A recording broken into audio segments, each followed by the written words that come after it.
Haya matengenezo yanafuatana na sheria za kimataifa, international conventions, ambazo zinatuelekeza sisi kusimamisha meli kwa ajili ya uchunguzi, hususani katika meli hizi ambazo zinabeba abiria, mizigo na vitu vingine.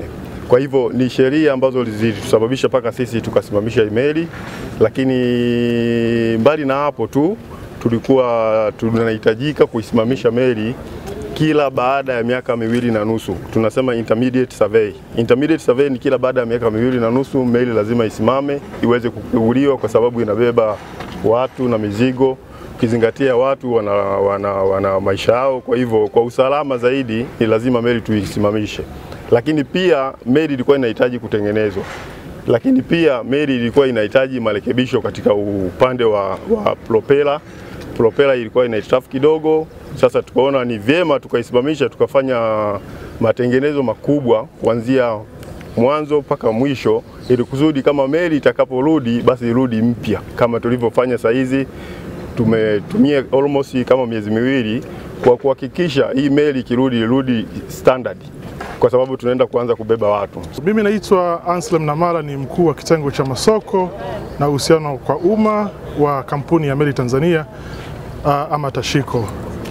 Meli hii ambayo ni kipenzi haswa cha wakazi wa kanda ya Ziwa, ambayo hujulikana zaidi kwa jina la Malkia wa kanda ya Ziwa, meli ya New Victoria hapa kazi tu, sasa inarejea.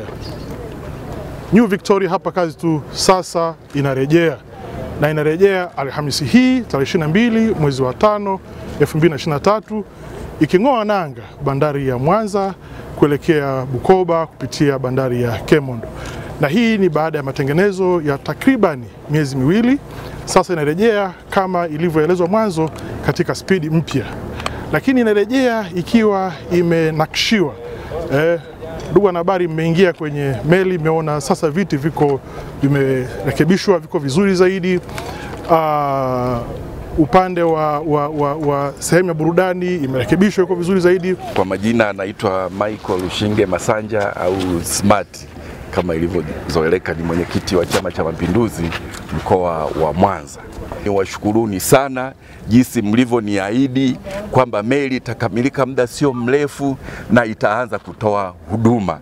Sasa naomba nishukuru, leo nimeikagua meli, nimeona meli na sehemu nzuri, na sehemu za hoteli, na sehemu za baa kama kwa watu wanasafiri. Nimeona sehemu mbalimbali kuna vyumba vya kulala, na meli imenihakikishia kwamba kama tulivyokuahidi leo tarehe 20 meli tayari tunaona kama sasa hivi iko kwenye maji, na mmeniambia Alhamisi tayari itaanza safari za kutoa huduma kutoka Mwanza hapa kwenda Bukoba kupitia Kemondo. Na washukuruni sana kwa juhudi hizo kubwa mlizozifanya kuhakikisha hii meli inarudia kwenye kuanza kutoa huduma.